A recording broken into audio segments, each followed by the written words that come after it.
Hello guys, welcome back to my channel, the PIGZ. In today's video I'm going to take you through a review of the Vapid Riata. Now straight away, as you can see, it's clearly a small monster truck basically. Due to its large chassis and its large wheels, it is definitely a smaller version of a monster truck, along with the four-wheel drives, which enables you to get power from the back and from the front wheels to get you up those tight spots and those hills. Although on the initial first look of this vehicle, it almost seems as if it gives you everything. However, it lacks considerably in the interior. Very basic. I mean, come on man, who uses tape recorders for fuck's sake? Well, that pretty much covers the interior. What about the exterior? So 5 lights, yeah, like 1, 2, 3, 4, 5. The 5th beam is on the top and it's a long strip of LED light, which is actually very powerful in fact. And that's not what all this vehicle has to offer, not just LED lights or a big chassis or big wheels. This vehicle's top speed is immense. For a small monster truck, this vehicle goes very fucking fast. And the sound of that stock engine too, sounds delicious. But I can't wait to get into that garage and check out exactly what this vehicle really does have to offer for us. Right, so first of all you're going to do your armour and brakes. Everyone does armour and brakes straight away anyhow, and then you move on to your bumpers. So you have your secondary colours and your primary colours. I mean, some of these bumpers look damn ugly, like the one I'm just about to show you. This one, I fucking hate this one. And then for some others, they don't look too bad, you know, they don't look half decent. But for the rear bumpers, unfortunately we're lucked out on this, guys. We can only get 3 bumpers, I'm afraid. And then for the exhaust, I mean, yeah, the exhaust on the bottom left hand corner, as you can see here. The titanium dual weld is actually the best one to go for, I reckon. And then you have your hood customizations, which is not too bad. However, I do advise that you do go straight for the liveries first. Do your liveries and then you can do your colour after. It just makes sense. Otherwise you should be choosing your livery and then you might not even like the colour anyhow. But I'm not even joking. I mean, some of these liveries you'd expect to see in Benny's. I mean, Benny's are very expensive, you know, car manufacturers in GTA world. And you know, some of these liveries, they look really expensive, and but they're not, because it's just a normal vehicle at the end of the day. So as you see here, I've gone for the obvious Space Monkeys Battles bitch, whatever the fuck you want to call it. Yeah, and I've chosen the primary colour as purple, considering the you know, the livery looks kind of purple to me. So far the car is very good customization, and yet there's more. You can even add a roof to it. I mean, no roof, you can have primary colour decal. You can even have the bars, or even just like a rack on the top, you know. It's mad, absolutely insane as how much customization you can do to this car. Once you finish fitting the roof, you're then going to want to maybe put some side skirts on, but what you don't want to do is ruin the suspension. You want to keep the vehicle as high as possible. I think that's pretty self-explanatory as why you need to anyhow. Go ahead and bulletproof your tyres, because you know some dickhead's going to come around and slash your tyres. So yeah, after 380 grand's worth of spending on the vehicle and maybe about an extra 100k to do it up even further, and we're all set. Straight away I could tell the difference between the speed. I mean, listen to that, you know, the sound of the engine and the exhausts. The exhaust giving off that, you know, suppression straight away. I mean, the only objection I have against this livery is the fact that it's got an American flag on the side. Not only that, but I've just spotted this. I've got a massive giant cock and balls on the top of my roof right here. Lovely. With that being said, I'm more than happy enough with the customization of this vehicle. Yeah, splendid. Rockstar done very well with this one. But let's see how it does come up against the race within one of its ancestors, the Vapid Dominator.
Insects in your kiss.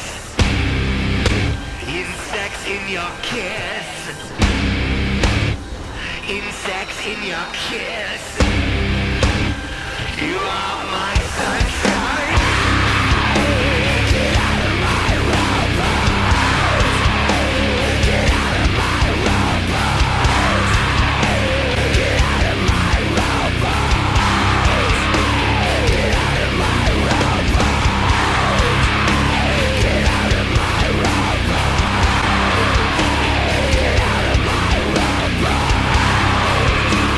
Get out of my rowboat.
Right, well, enough of that. Let's get on to nitty gritty stuff, right? 4x4 test. 3 obstacles, nice and easy, okay?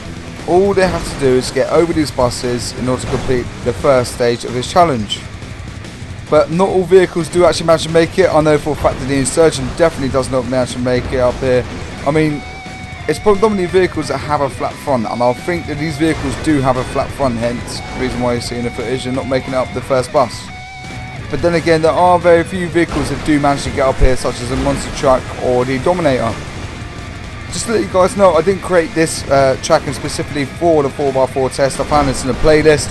I just believe that, deemed that this track is fit enough to test vehicles for off-road purposes.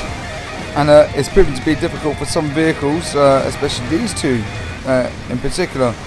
I've never seen vehicles struggle so much at getting up these buses. Normally an Insurgent does manage to get up at least one bus, but these guys, I think it's just due to their body being short and a flat front. As you can see, it's hitting the bus. So yeah, they failed that first half of the obstacles. So let's move on to the second obstacle. Okay, it's relatively simple. All they have to do is just popple over the buses along with the ramps, preferably not at speed, probably taking their time, but you don't want to take it too slow. So the key is obviously you want to be racing these vehicles. You want to get over these obstacles as quick and as efficient as possible. Hence the reason why we have two vehicles, just so we can't set his drive area, and it's not the vehicle itself. You see, so he's toppling off there, and then I think I'll come off in this one. Yeah, I've just come off in this one as well. So the tracks aren't easy to complete. We really don't want to be taking our time on it. We want to hit it hard and hit it fast to make sure that we get the best results for you guys. But if you guys also want to use the track, yeah, absolutely. I mean, hit me up, add me up, PIGZ, and I'll definitely give you the link towards the track that I'm currently using. As you see here, guys, these vehicles piss all over the second obstacle as we both make it over.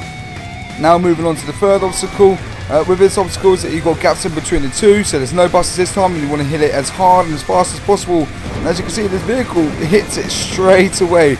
No problem there whatsoever. I've never seen it done before like that in my life, and I've done this race a few times. And that concludes the 4x4 test. Suspension. Key components to every single 4x4 off-road vehicle. Has this vehicle got suspension, or has it got shit suspension? We'll find out right now. See these walls? Yeah, they're decent, whole entire curb's length. and this vehicle just rides over him like it's fucking nothing. Tramp on chips, straight over. And just in case you people are thinking, it's just a fluke, he's managed to do all that. Well, take a look at this, when this vehicle just rides over cars and just eats them straight away, you know. It is ridiculous. The vehicle has such a high stance and suspension, it just almost seems as if it's not even going over anything. But now it's time for my verdict. I think this vehicle is an easy 8 out of 10, and that, you know, is down to the pricing, the customization of the vehicle, the speed, the manoeuvrability, the agility. You know, yeah, I think this is probably one of my favourite vehicles from now on, and I would definitely recommend anybody for buying it. But guys, that's the end of this video. I hope you enjoyed it. I hope it's beneficial towards you before you purchasing the Vapid Riata.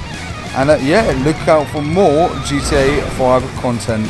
And also, don't forget to smash that like button and subscribe, guys. Thank you ever so much. Have a good day now.